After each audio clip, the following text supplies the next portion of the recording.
everyone, and welcome. I'm Jim Falk. Happy New Year. And I want to thank all of you for being part of today's program with Sam Katz. Of course, he's the author of The Architect of Espionage, the newly released biography of Meir Dagan, and the spy master who truly transformed Mossad into one of the world's most innovative and successful intelligence agencies. And as Sam will be telling us, much of what we're seeing now in Iran can be traced back to some of Dagan's work. Now, as many of you know, WorldNow is supported and produced by the World Affairs Council of Connecticut, with additional production help from World Affairs Council of Dallas-Fort Worth and Global Santa Fe.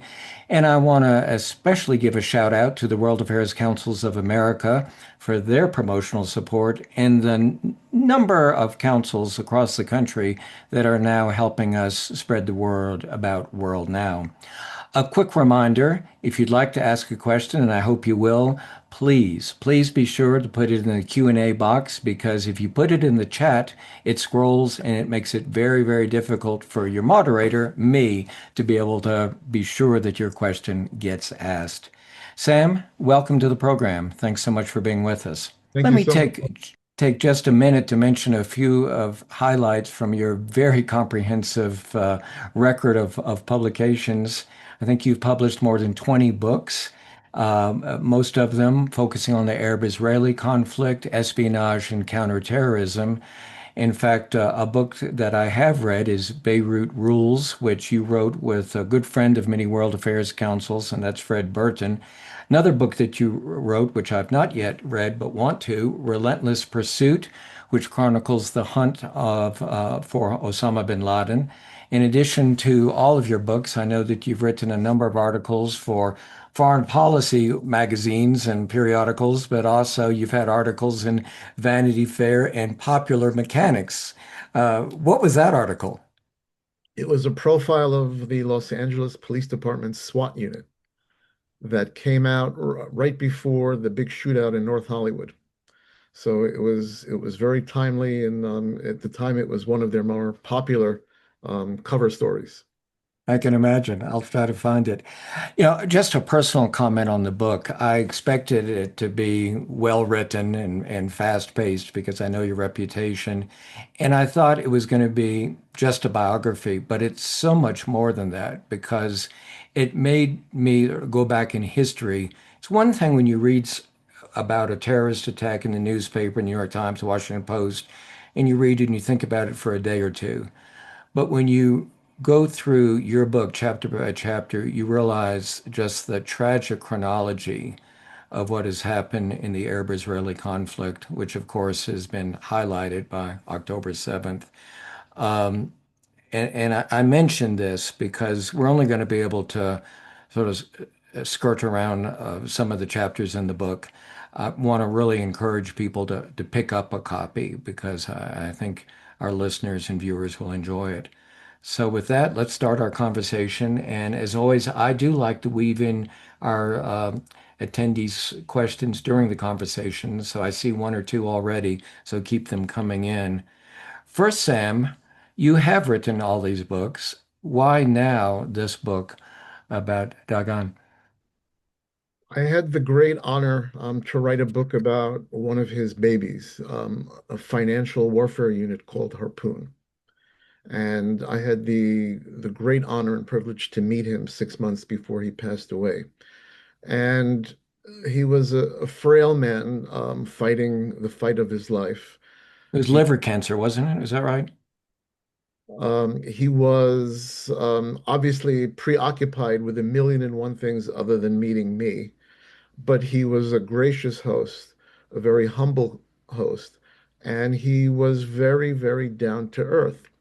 But the real impetus for the book, besides knowing a lot of the people in the course of that research who worked with him and who admired him beyond the definition of the word, I was somewhere in the Arab world, and I was meeting with the head of an Arab intelligence service, and the guy looked at me and said, "You know who you should really write a book about? Meir Dagan."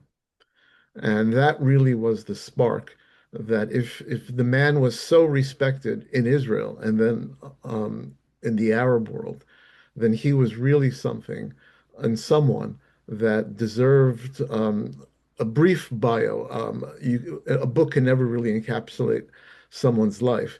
But what I tried to do was give a roadmap of his life, how he went from someone born in Ukraine in the ashes of the Holocaust, a new immigrant to Israel, a soldier, a brave warrior, a special operations revolutionary thinker, to a combat brigade commander, an intelligence chief, ultimately spy master and statesman, but also a roadmap of the Middle East that he lived in, and a roadmap of how Israel emerged as a small nation facing enormous threats and challenges to a regional superpower that has a say in regional events and global events. How did October 7th change, in a sense, the way you wrote the book? I'm sure you had already started it, but you mentioned, I believe, in the introduction that many of the people that you had talked with, particularly Arab leaders, were more reluctant to uh, have attribution. They were incredibly reluctant. The book was commissioned several weeks before October 7th. I was supposed to travel to Israel on October 10th to begin research. And Okay. October 7th changed everything. It changed the perspective of how I was thinking of writing the book. It changed the ability of many people to speak freely because Israel was at war. And it changed the perspective of many of Israel's Arab friends, both overt and covert, who were really swept up in an anti-Israeli hysteria once the ground war began. And there are two Middle Easts. There's the Middle East of Columbia University and what you see on the mainstream media, and there's the Middle East of cooperation, and that the countries of the region really need one another and work with one another against fundamentalists and the crazies. But sometimes to keep that Middle East functioning, the the wave of the other Middle East, the one of popular opinion and popular perception, needs to be maintained. So people wanted to keep a very low profile. Let's go back to his early days. What instigated the move, or how did his parents move from Ukraine to Israel, and what was his childhood like? Well, they moved to Israel after 5 years of trying to remain in their native Poland. They had been able, the Nazis invaded Poland on September 1st, and so did a few days later, the Soviets invaded. And they were given the opportunity to go and flee with the Soviets back into a work camp. And that's how they survived the war, where most of the Meir Dagan's family did not. His um, his family name was Uberman. There's his maternal grandfather. Shortly before he was murdered by the SS, Hmm. and the Holocaust never left his parents. It was part of his education. And he moved to Israel at the age of 5. And his parents, there was a new country. It was a poor country.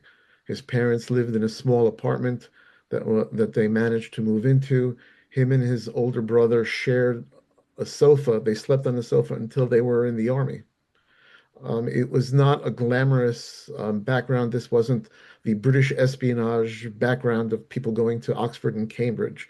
They lived in a town called Bat Yam, which is a suburb of Tel Aviv. It's a neighborhood of hard knocks. You need to be tough to survive in it. And Meir became tough, but he was a reader, he was a voracious adventurer, and he had a spirit in him that he wanted to be like the native-born Israelis, the Sabras as they're called, I mean, to be tough and defiant. And a moment that changed his life was when the Mossad kidnapped Adolf Eichmann in Argentina. And he at the time was a teenager, and he said to himself, this is what I want to be. I want a life of adventure. And lo and behold, be careful what you ask for because you just might get it. And like most Israelis, he entered the military service. When he did that, and I believe at that time it was 3 years compulsory service, was he intending to stay in the military? I don't think he was. People that I spoke to that remember him didn't think that he would. He joined the paratroop brigade because the more elite the unit, the more of a chance of acclimating into the elite of Israeli society. Um, like any nation of immigrants, whoever comes last is the lowest on the totem pole, and you want to be as close to the original gene pool as you can. And by being and excelling in the military, that was one way that you did it. He liked the military, he liked the adventure, and he fought in retaliatory raids against Palestinian Fedayeen bases in what's now the West Bank. And in the Six-Day War, he fought in Sinai and in the Golan Heights. And the army suited him, and he was suited for the army. It was a convenience and a marriage that worked well for both sides. Sam, I'm forgetting the name of the group where he applied and was not accepted. But he really had a chip on his shoulder about that later on and wanted to be sure that everyone knew that, well, he succeeded. But tell So, us that story. so he tried out for a unit, and in Hebrew it's called Sayeret Matkal, which That's is right. Field Staff Reconnaissance Unit. And that was a unit that was created in 1957. It was a covert clandestine intelligence unit that was akin today to Britain's SAS, the U.S. Army Delta Force. It was the elite of the elite. It was the realm of the kibbutz, the kibbutznikim, the people who came from the agricultural collectives. Um, Ehud Barak was one of the founding fathers and one of the shining stars of the unit. Um, Yonatan Netanyahu and Benjamin Netanyahu, the prime minister, all came out of that unit.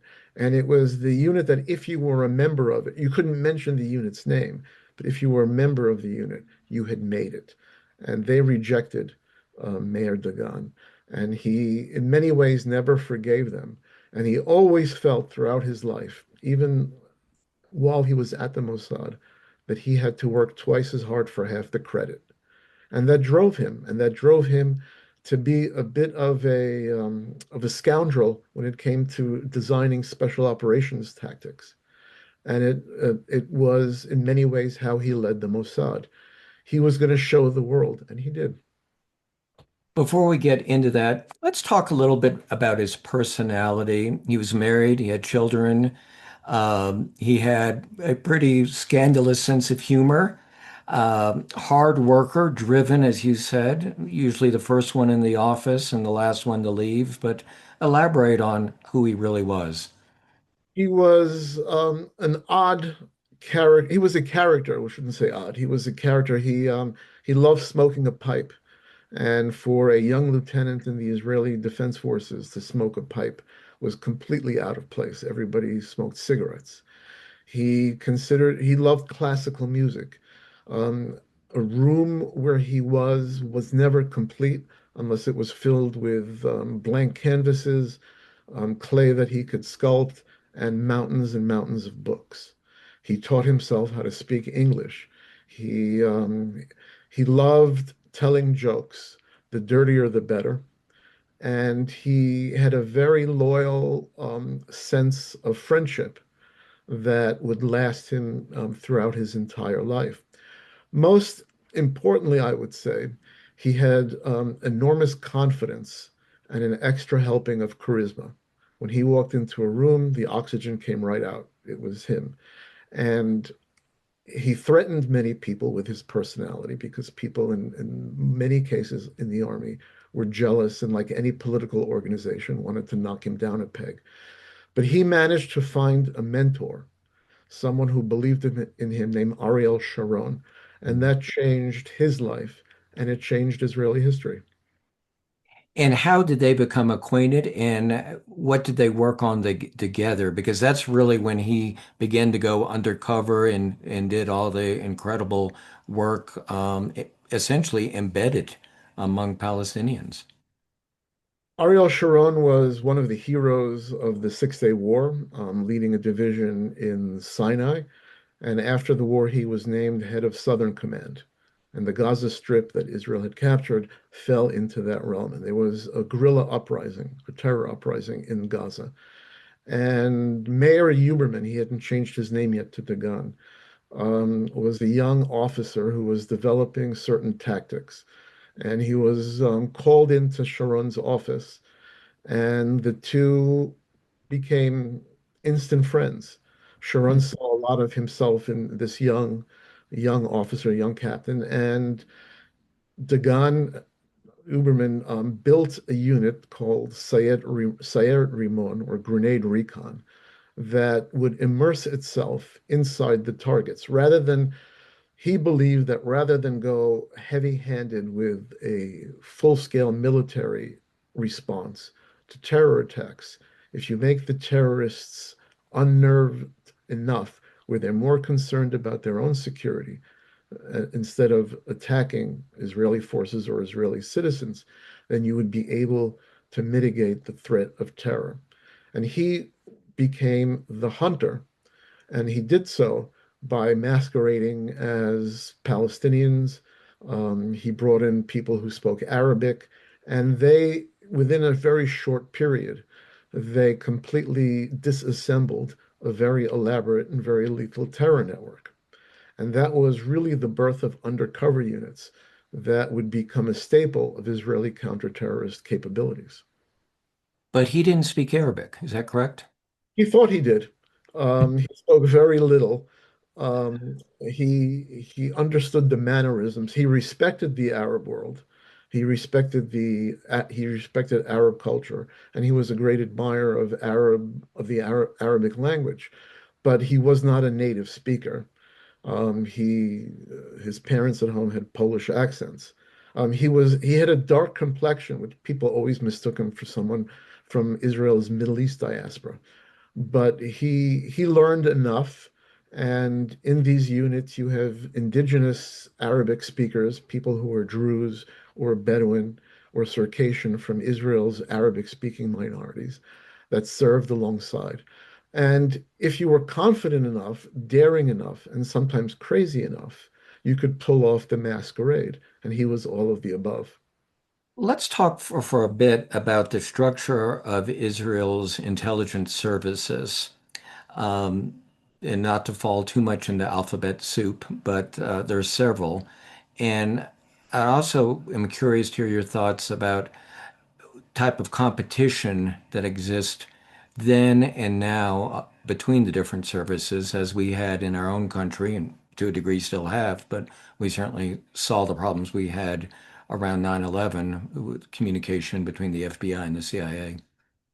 There are three primary intelligence services in the state of Israel. The largest, and in many ways, for many years, most important, was Aman, which is an acronym for Agaf Modi'in, or the Intelligence Directorate. And they provide military intelligence for the IDF and for the Prime Minister and the Defense Ministry. The Shin Bet, or the Sherut HaBitachon, is the internal security, both counterintelligence and counterterrorist agency. And they also are responsible for protecting the Israeli Prime Minister, like the U.S. Secret Service. And they they operate primarily in Israel and at locations where Israeli interests abroad are threatened, embassies, Israel's national airline. And then there's the Mossad. And the Mossad is the foreign intelligence agency akin to the CIA that gathers intelligence of Israel's neighbors as well as interests around the world. And for many years, um, all the agencies, in some ways, were, I guess, under the influence or worked for military intelligence, and that there was always an annual assessment, and all of the other agencies, their input was put into that. And I know I'm jumping the gun a bit, but when Meir Dagan became director of the Mossad in 2002, he said, let's hold on here. We're not going to be subcontractors to anybody. We'll develop our own intelligence, and we'll act upon it. And we'll be an agency that provides an answer to the strategic challenges of the day. And he really raised the profile of the Mossad and the importance of the agency in how Israel's security is conducted. The director of Mossad reports to whom and who appoints him or her. The um, the Mossad director and the Shin Bet director are appointed directly by the prime minister, and they answer to the prime minister. There's a selection of ministers that vet the choice of the candidate, and ultimately it's they're the ones who provide their recommendation or their thumbs down to a name. But the prime minister needs to be able to trust his appointee or her appointee, and that person needs to um, be able to work alongside the prime minister because they will interact multiple times a week in scheduled meetings and emergency meetings, and the relationship needs to be one of cooperation and support. And it is not the type of position where one can butt head with the other. Want to, in just a minute, talk about Harpoon and his work in really cutting off money to terrorist organizations. But Ray Termini asks and says, I've read that Dagan was a pioneer in utilizing cyber domain for espionage. Would you ask Sam to elaborate on that? Well, cyber became one of the tools. Israel has not officially confirmed its cyber warfare capabilities. So whenever you mention Stuxnet or any of the other worms that were used against the Iranian reactors, it's always according to sources. But as computers, the internet, and viruses became powerful, so too did the need to be able to use and weaponize those tools for Israel's security needs and to be able to not only gather intelligence on individuals, but use those tools to compromise your targets. And they did that very effectively against all of Israel's enemies. Some of the operations that were, of these high-tech operations that were put in place during Dagan's time at the Mossad would only come to fruition and yield their results after his death. Operations such as the Beeper and the 2025 military strike against Iran's nuclear capabilities. Let's talk now about the warfare unit. I guess that's the best name for it. And pronounce it for me. Tzal? In Hebrew, it's tzilzal, which is roughly a spear or harpoon. When Meir, let me backtrack a second. Meir Dagan was a brigade commander in 1982 in the war in Lebanon, an armored brigade commander. And he lost quite a few men in battles against the Palestinians and Syrians. And one of the people who worked for him said that he was a man of war who hated war. And when he rose up the ranks, even right after when he was the basically the military spy master in Lebanon, he tried to find ways where what's known in Hebrew as tweezer operations, selective strikes, could be used against targets that wouldn't risk the lives of Israeli soldiers. Years later, during the Palestinian Intifada and beyond, when he was at the General Staff at the Operations Directorate, he befriended a young officer who made him aware that there was a lot of money flowing into the West Bank um, that Hamas was bringing from sources. And this money was fueling terror. And the light switch in his head went off that money was the oxygen for terror. And that if you could cut it off, you could possibly, you would never convince people who were bent on Israel's destruction to love the Jewish state. But if you denied them the resources to carry out attacks, even suicide bombings that were said to be done on the cheap required a whole infrastructure that was very expensive. If you could cut off that money, then you had the chance of really lowering the death count on innocent civilians. Before he became Mossad director, when he was head of the counterterrorism bureau in the prime minister's office, he took this theory into practice. He created this unit where he brought together a round table of virtually every arm of Israeli law enforcement, including elements from the tax authority and customs, to see how money could be denied those who were targeting civilians. And then that unit was successful, and that unit also created operational links with similar units and agencies around the world, including with the U.S. Department of Treasury and the U.S. Department of Justice. And when he was named Mossad director, he just lateraled that unit and its people into the Mossad. And it became very, very effective, not only going after Hamas money, but going after a lot of Hezbollah money and Iranian money. In fact, one of their great operations was a Ponzi scheme where they set up a dummy company and they made disappear almost $1 billion of Hezbollah holdings, including roughly $250 million held by its leader, Sheikh Hassan Nasrallah. The money disappeared. Nobody knows what happened to it. But it was a very effective tool. Oddly enough, that unit was disbanded in 2017.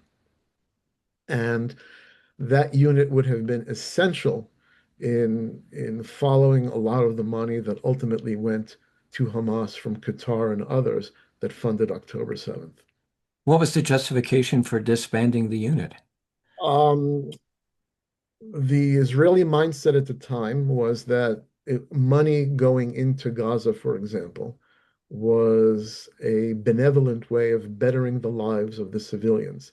And if they could live a better life, they would not be interested in attacking Israel. Famous. But staying, but staying on this subject, as successful as it was, many in the United States among our leadership were opposed to it. And I wonder if you might talk about Operation Green Lantern, because I have this picture of, as you said, millions of dollars being incinerated in front of my eyes.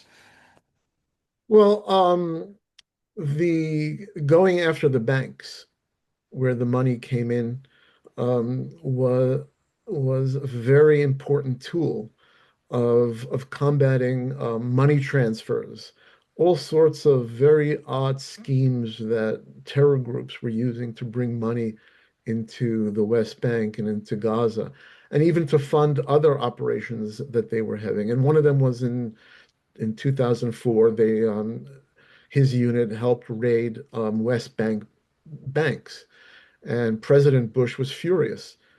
He said that the Mossad isn't Jesse James, and this isn't the Wild West, and they can't do that. But the banks and the infrastructure of money transferring, money laundering, and criminal activity would later become very important, become a tool that the U.S. government would use later in the battle against ISIS. Has the pipeline been cut off? And I know in the book you talked about, and since we have a number of people from Texas that are online, uh, one of the key organizations that was involved in money laundering was the Holy Land Foundation. Yeah, much up until I guess the mid 90s, the brunt of money that came into Hamas came in from the diaspora, and much of it came from the United States. Early on, there were two greengrocers from Chicago who were arrested at Ben Gurion Airport with suitcases full of cash. Hmm. In 1995, there was a big there was a big conference of Hamas supporters in Oklahoma City just days before the Murrah building was bombed. And people immediately thought that maybe this was a Palestinian terror strike before the real facts came out. The use of charitable organizations to funnel money to purchase weapons went through the United States. There was a very strong U.S. connection to Hamas. Um, and the Palestinian Islamic Jihad, leaders of Hamas were based in Virginia, A head of the Islamic Jihad, was a professor at the University of South Florida in Tampa. So cutting off the money, cutting off the flow of money, sanctioning these groups, identifying Hamas as a foreign terrorist organization was an essential component of this strategy. And one of the important ways that this was achieved early in the 90s and to this day was in cooperation between the intelligence services, working together and sharing information. And Dagan was very unique among Mossad directors. Israelis by nature are incredibly secretive. And Dagan did not believe that intelligence that cost money and sometimes cost the lives of assets um, was any good to anyone if it sat in a computer folder or it sat in a safe. If it could be used, it needed to be shared. And he would share intelligence with partners, primarily with the US, that could help both nations. And as I cover in the book, that goes from the discovery of a North Korean built nuclear reactor in Syria to a joint operation, one of the first of its kind, between the United States and Israel to assassinate Imad Mughniya in Damascus in 2008.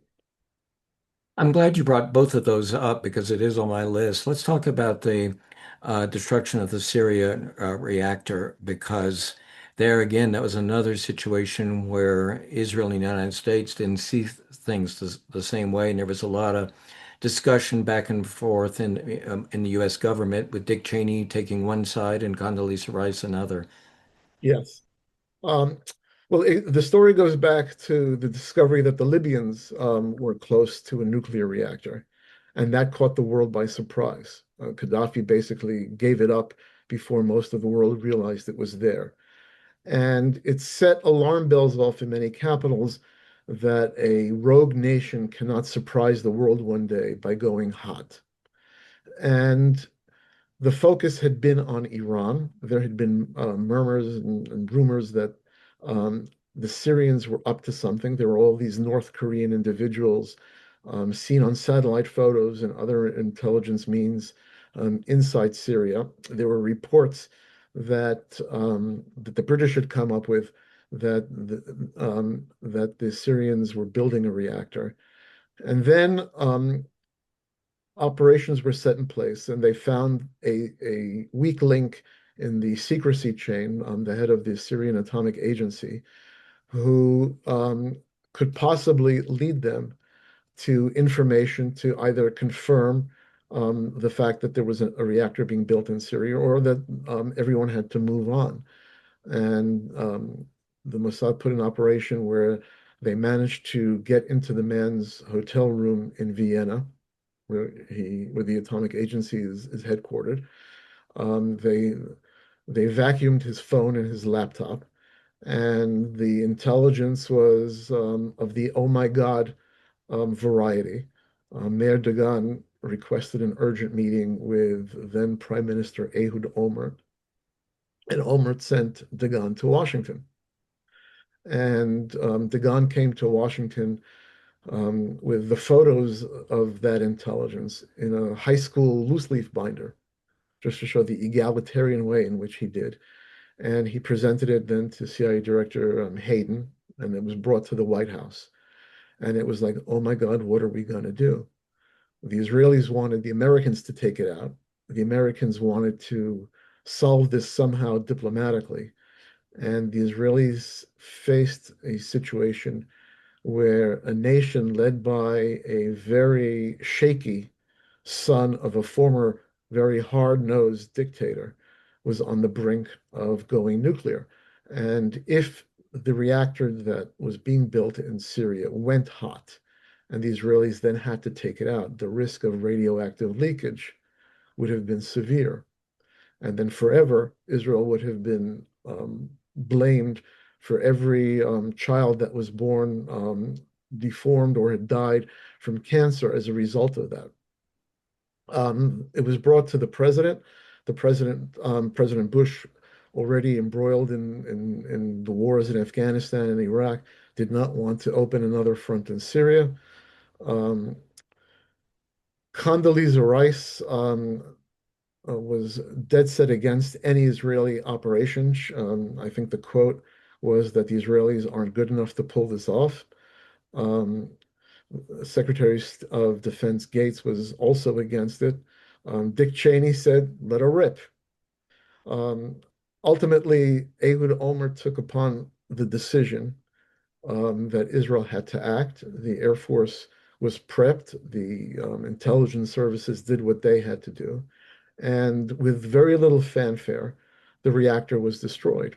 And given that 4 years after the destruction, the Arab Spring happened, the Syrian government was using chemical weapons against its people.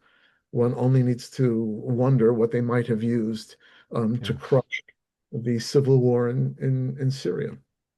And as you said, what was also very interesting about it is how Syria did not publicize that something had happened.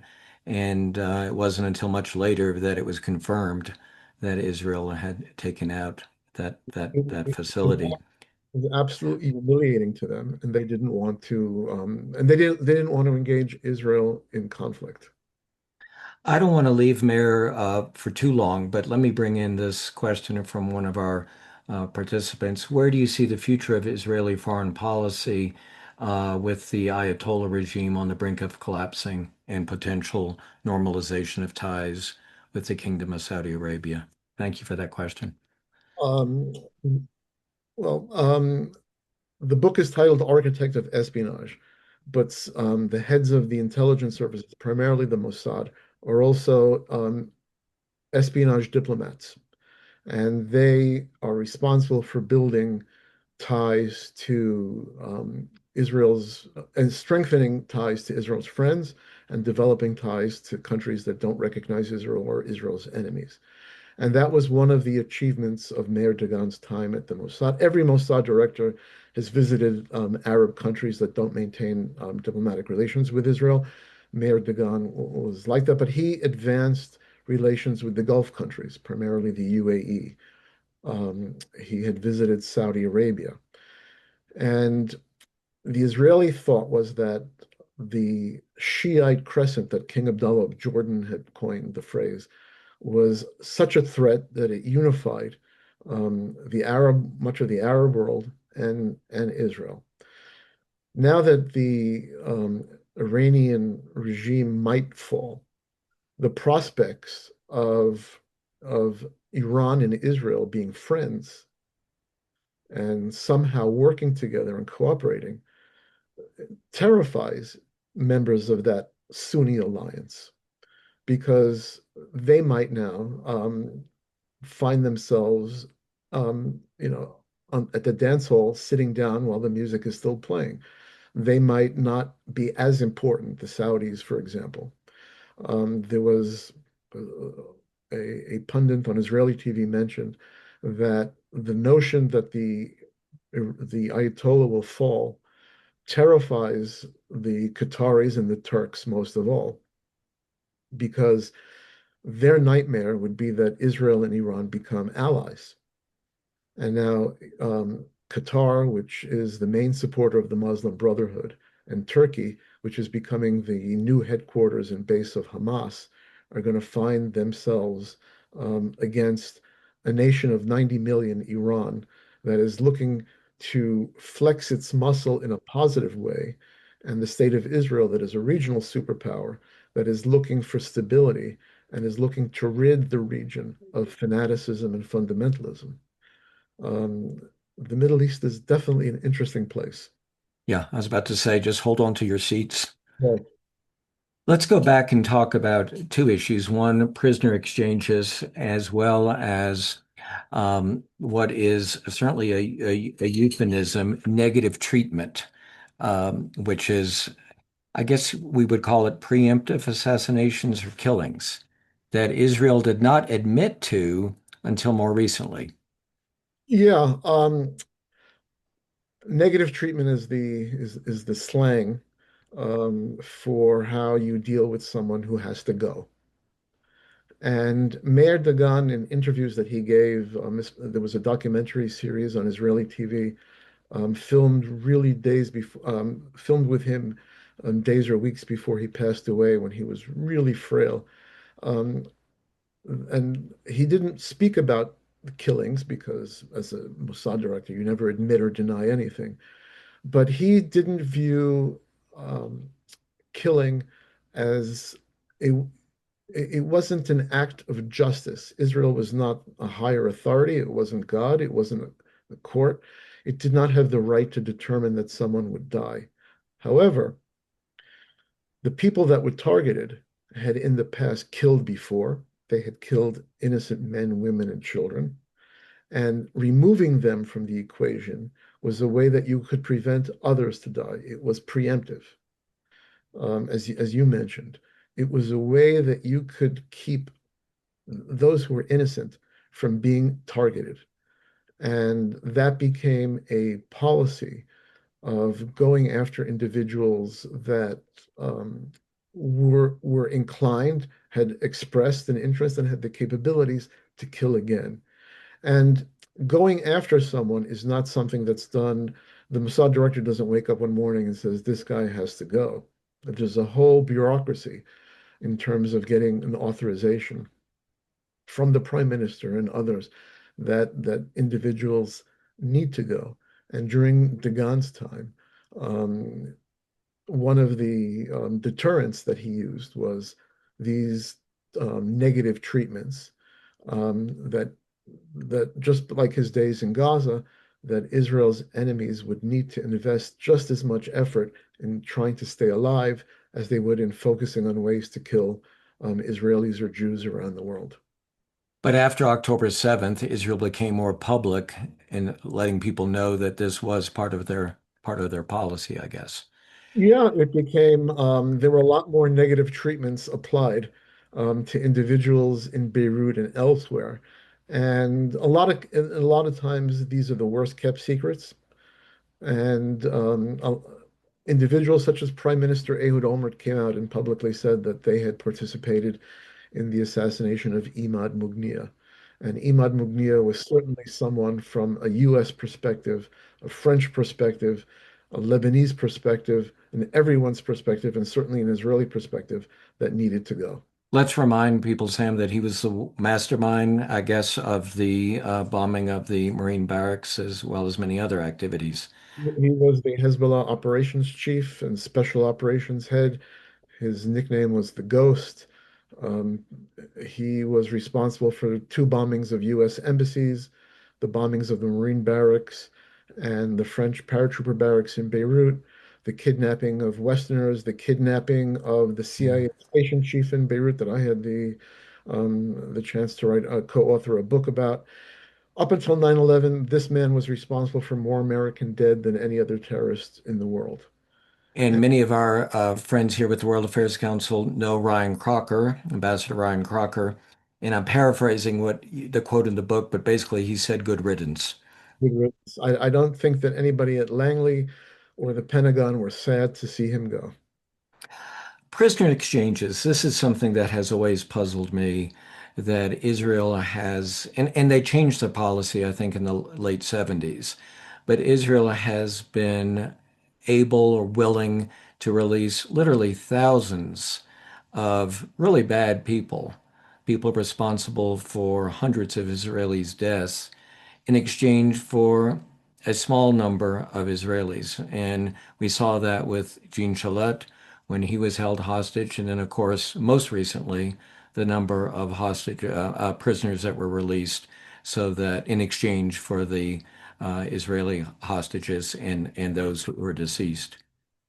For years, Israel did not negotiate with terrorists. If you took Israelis had I guess they were prepped that if they travel overseas and they're hijacked, they're soldiers. And Tebi changed that, and that they would be rescued, and it changed the paradigm. But in Lebanon, in the early 80s, Israeli soldiers were captured. And the price that the Israeli government ultimately paid was to release, in one case, 1,500 um, convicted terrorists in exchange for three soldiers. And this human commodity, at first, Hamas began kidnapping Israeli soldiers and murdering them. And the way that they held them hostage was they did not disclose where they were buried. And they tried to use the location of the grave as a negotiating tool. And then they began kidnapping soldiers as a way to release prisoners held in Israeli penal institutions. And the most famous and most glaring was the 2006 abduction of Gilad Shalit, a young tank soldier. And one of the individuals ultimately released, 1,100 were released, 1,100 convicted terrorists were released for Gilad Shalit in 2011.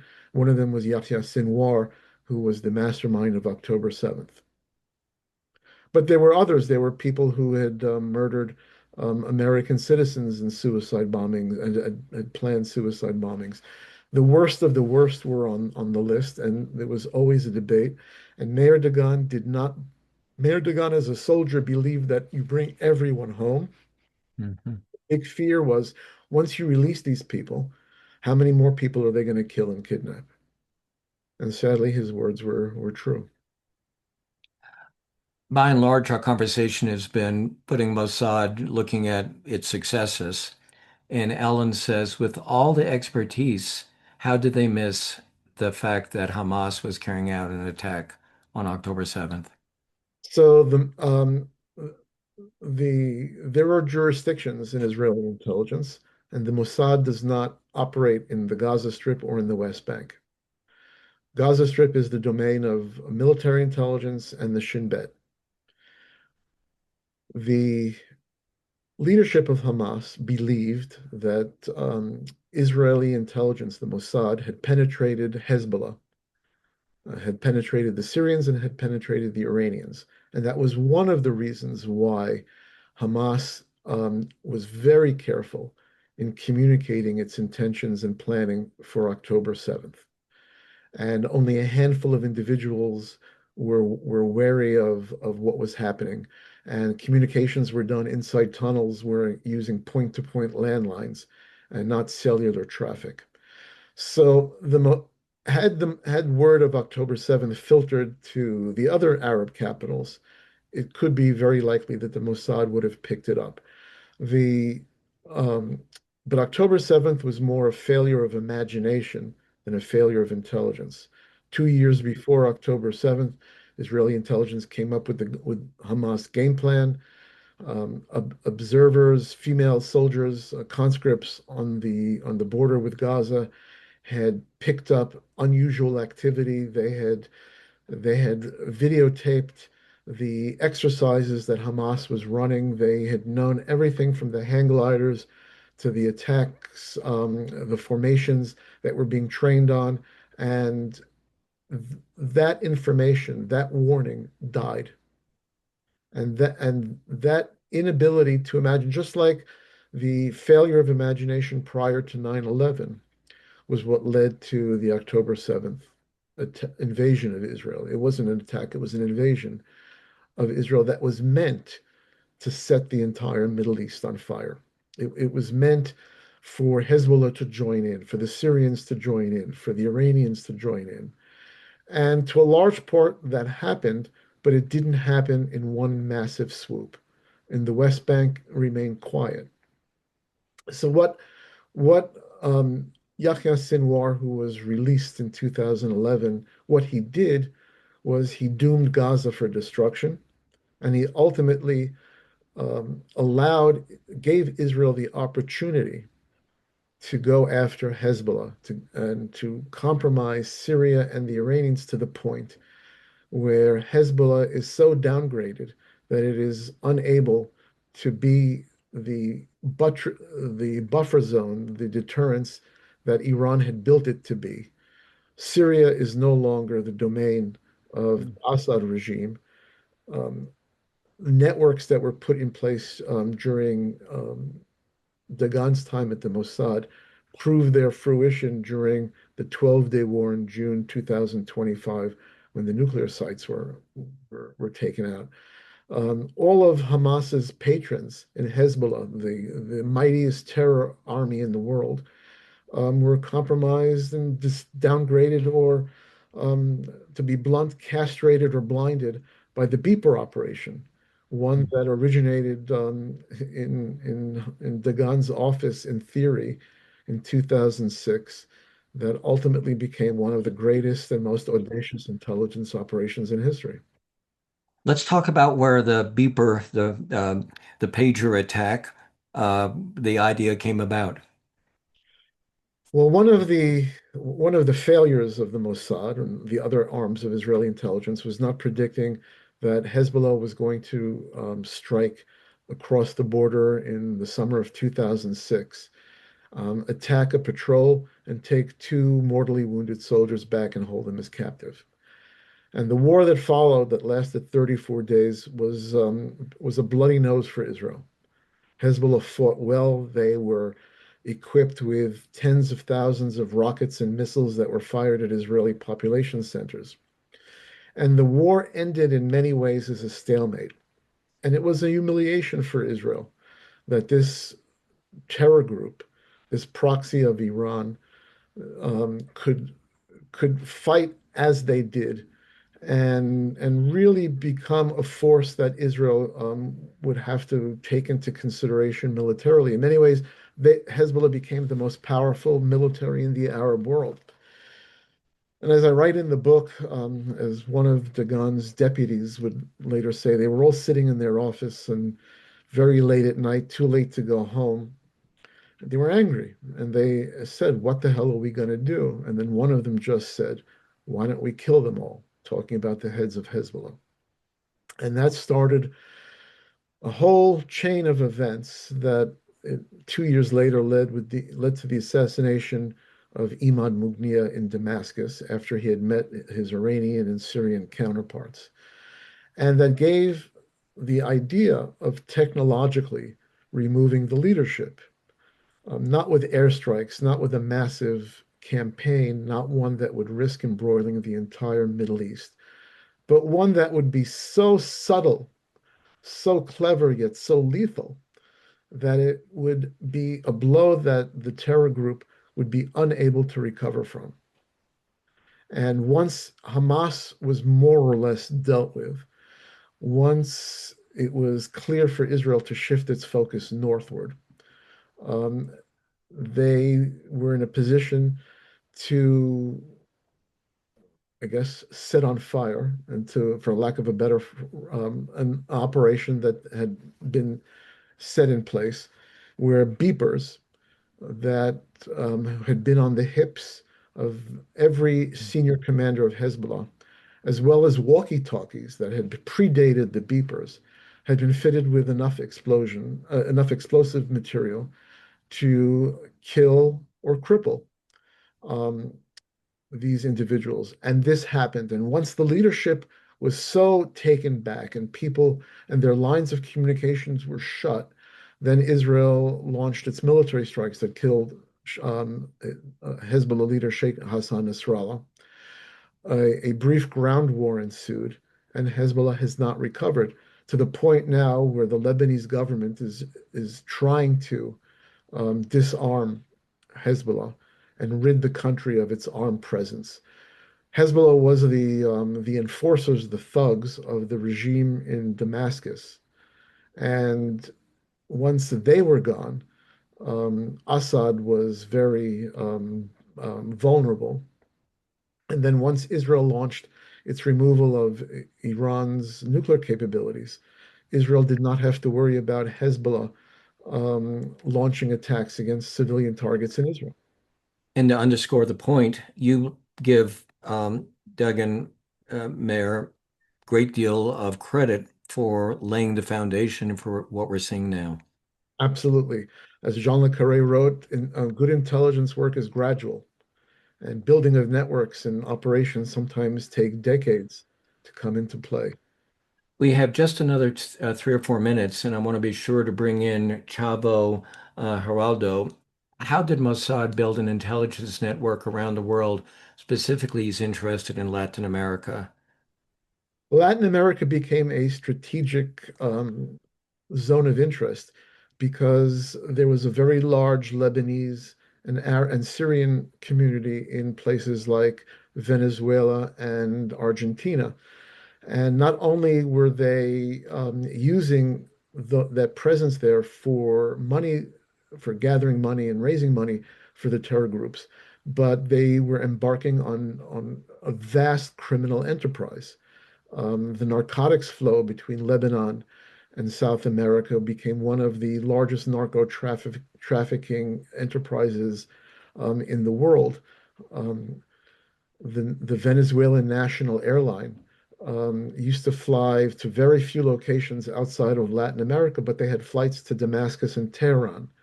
They were a tacit ally of the Iranians.